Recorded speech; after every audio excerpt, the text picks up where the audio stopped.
जय श्री राधे, जय श्री कृष्णा।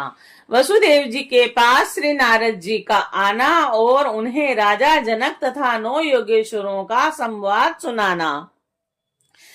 श्री शुक्रदेव जी कहते हैं कि कुरुनंदन देव ऋषि नारद के मन में भगवान श्री कृष्ण के सनिधि में रहने की बड़ी लालसा थी और इसीलिए वह श्री कृष्ण के निज बाहुओं से सुरक्षित द्वारिका में, जहां दक्ष आदि के श्राप का कोई भय नहीं था और विदा कर देने पर भी पुनः पुनः आकर प्राय रहा ही करते थे। और राजन, ऐसा कौन प्राणी है जिसे इंद्रियां तो प्राप्त हो और वह भगवान के ब्रह्मा आदि बड़े बड़े देवताओं के भी उपास्य चरण कमलों की दिव्य गंध, मधुर मकरंद रस, अलौकिक रूप, माधुरी, सुकुमार स्पर्श और मंगलमय ध्वनि का सेवन करना न चाहे, क्योंकि यह बेचारा प्राणी सब ओर से मृत्यु से ही घिरा हुआ है। और एक दिन की बात है कि देव ऋषि नारद वसुदेव जी के यहाँ पधारे।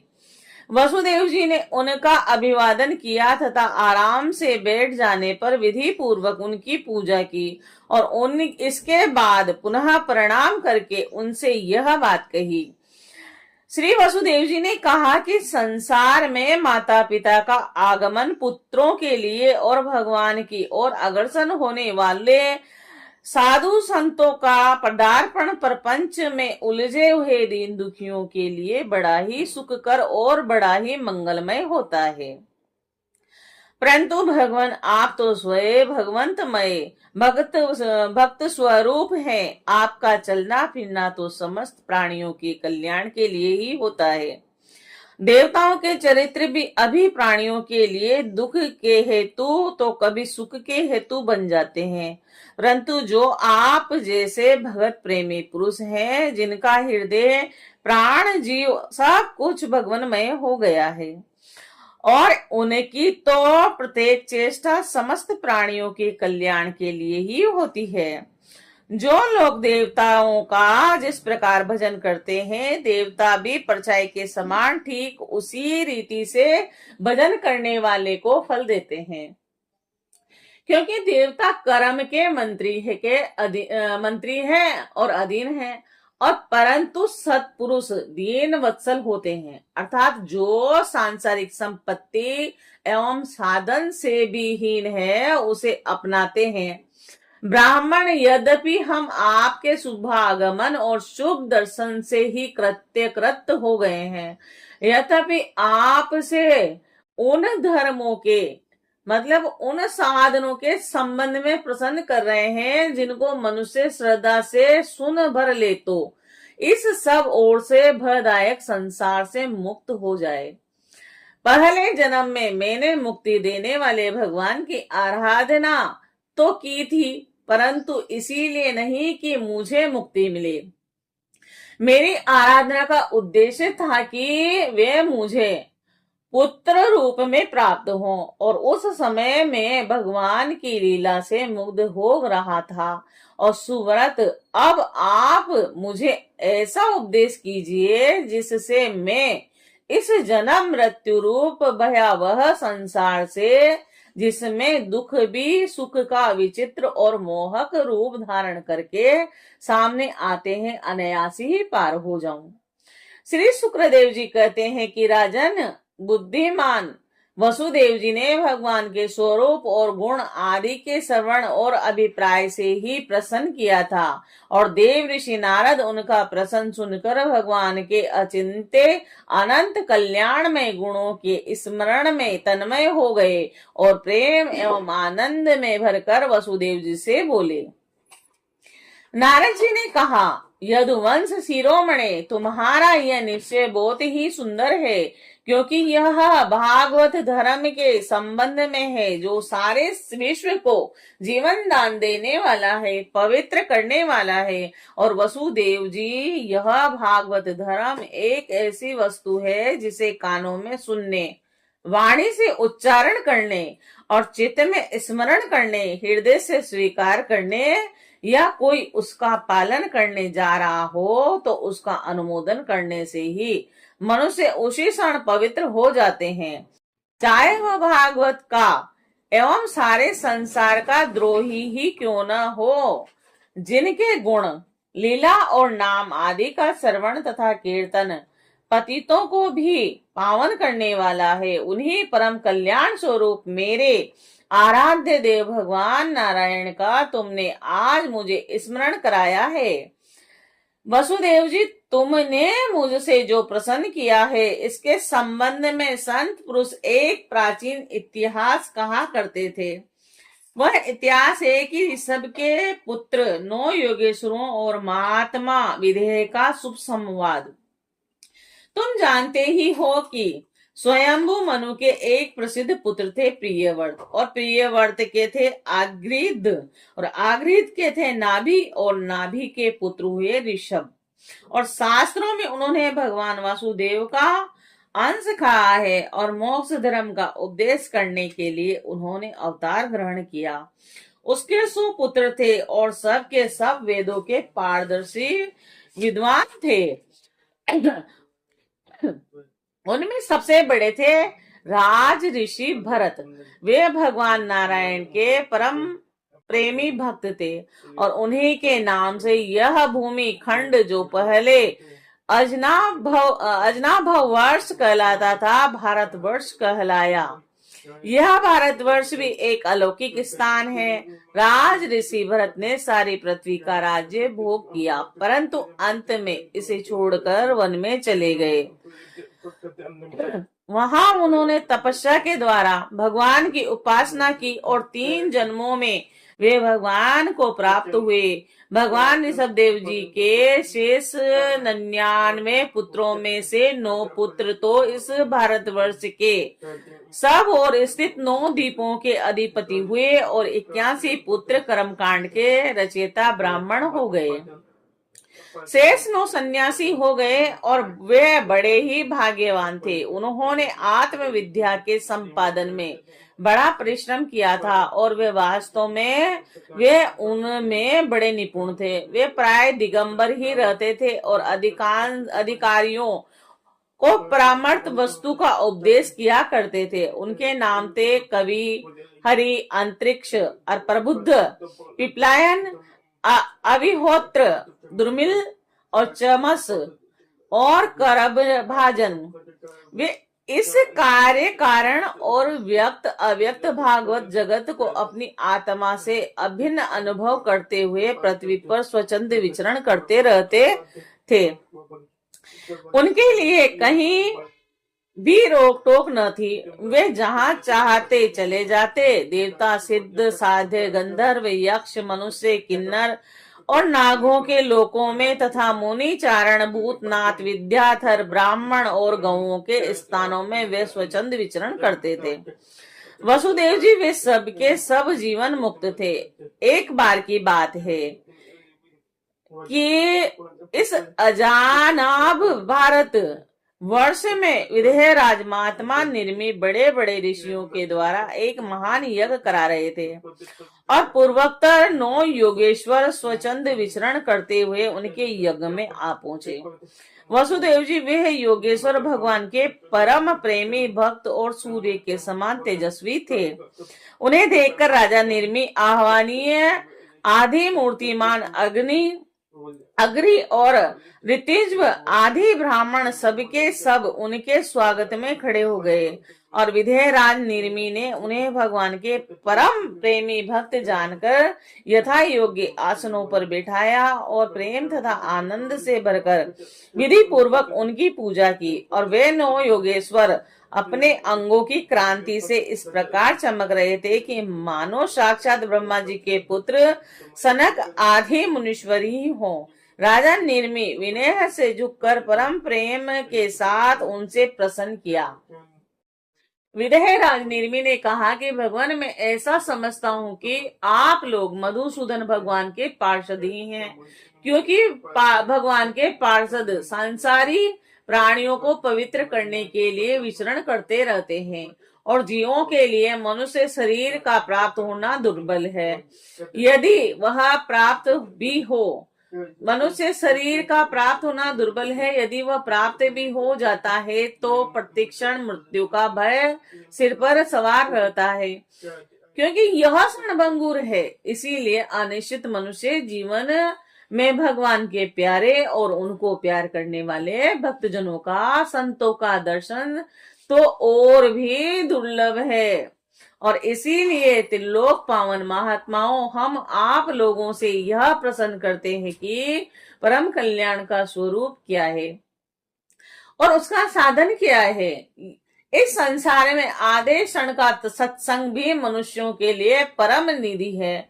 और योगेश्वरों, यदि हम सुनने के अधिकारी हों तो आप कृपा करके भागवत धर्मों का उपदेश कीजिए, क्योंकि उनसे जन्म आदि विकारों से रहित एक रस भगवान श्री कृष्ण प्रसन्न होते हैं और उन धर्मों का पालन करने वाले शरणागत भक्तों को अपने आपात का दान कर डालते हैं।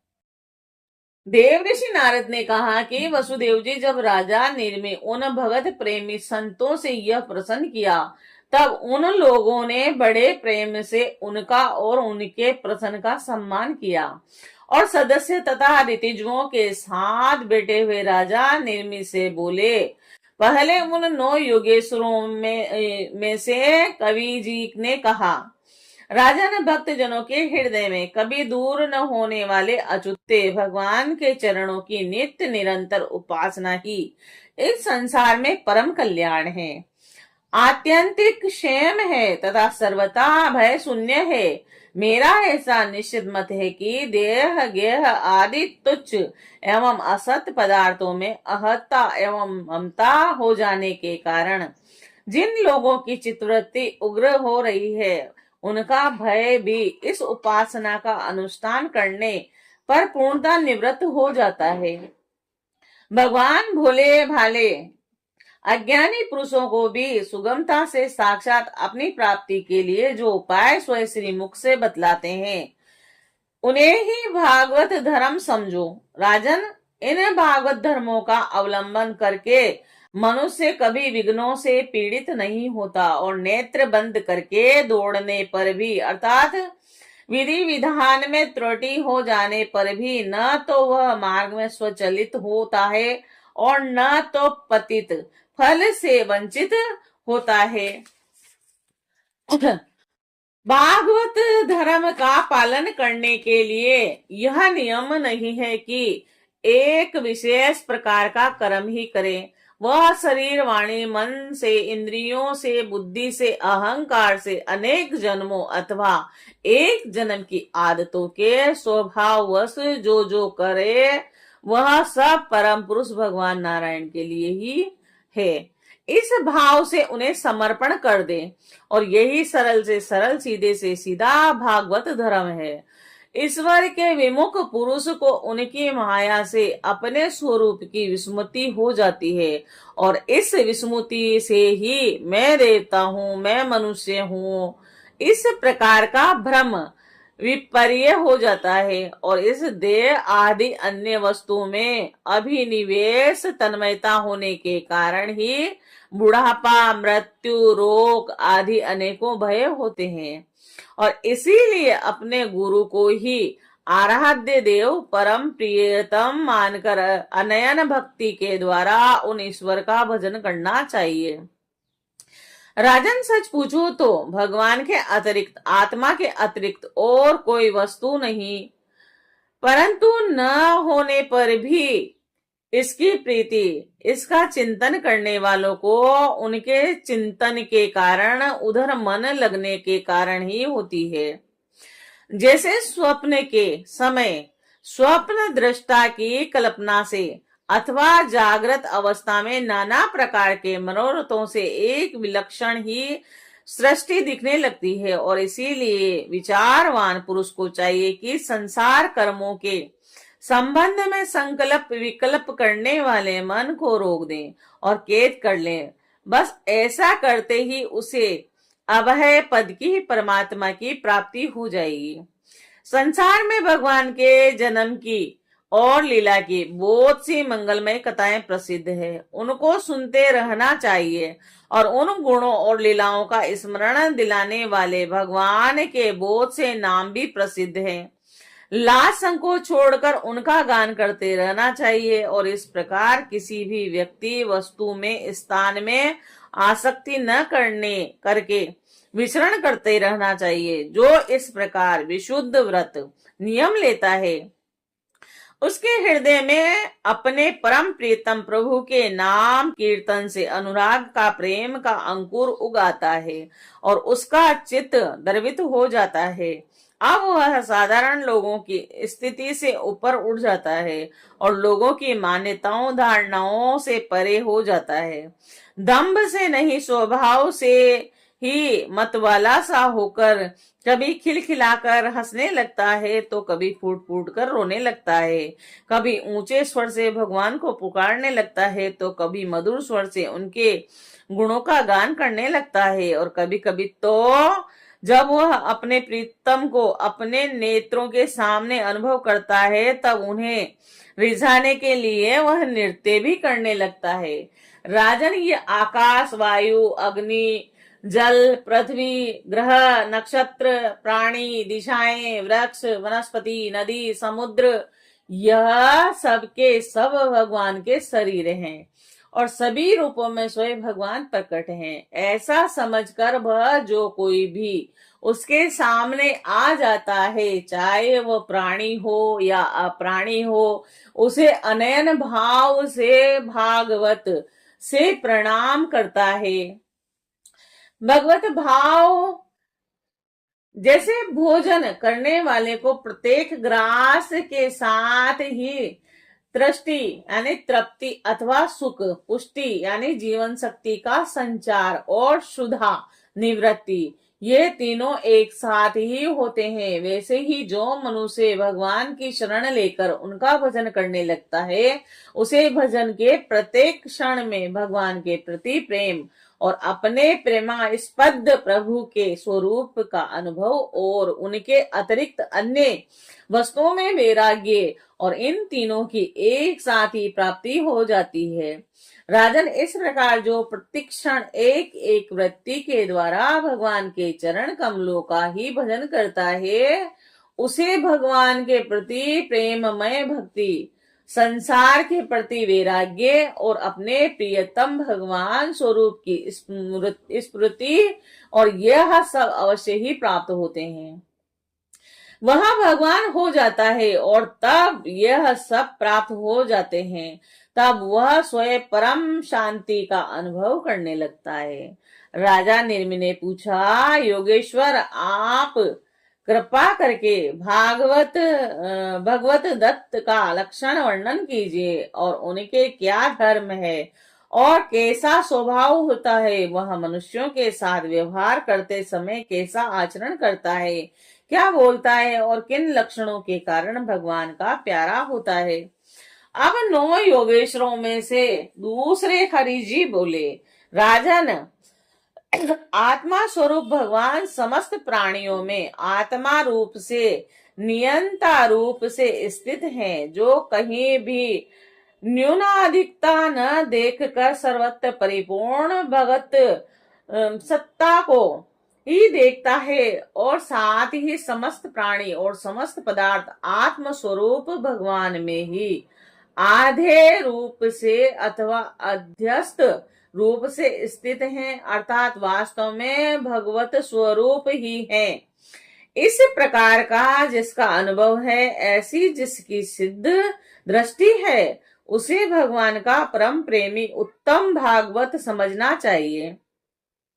जो भगवान से प्रेम और उनके भक्तों से मित्रता और दुखी और अज्ञानियों पे कृपा तथा भगवान से देश करने वालों की अपेक्षा करता है, वह मध्यम कोटि का भागवत है। और जो भगवान की अर्चा, विग्रह, मूर्ति आदि की पूजा तो श्रद्धा से करता है, परंतु भगवान के भक्तों या दूसरे लोगों की विशेष सेवा श्रद्धा नहीं करता, वह साधारण श्रेणी का भागवत है।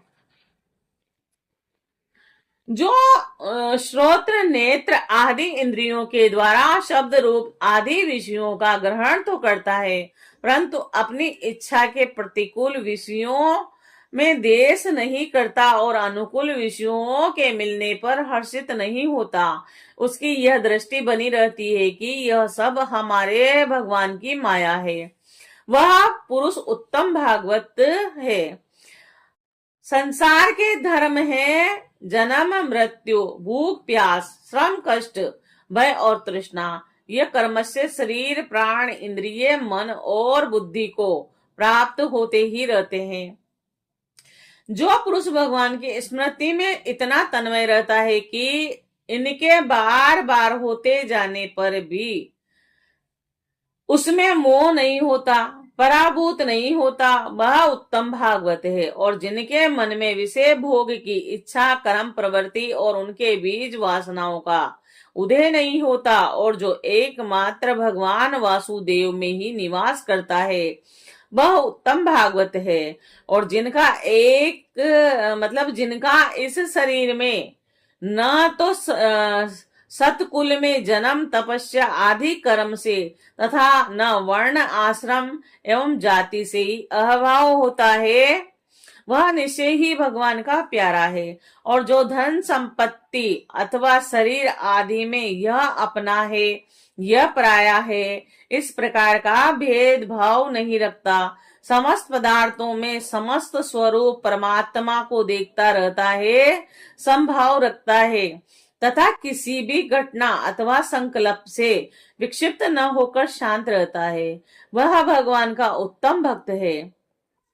राजन, बड़े बड़े देवता और ऋषि मुनि भी अपने अंतकरण को भगवंतमय बनाते हुए जिन्हें ढूंढते रहते हैं, भगवान के ऐसे चरण कमलों से आधे क्षण आधे पल के लिए भी जो नहीं हटता, निरंतर उन चरणों की सनिधि और सेवा में में ही लगन रहता है।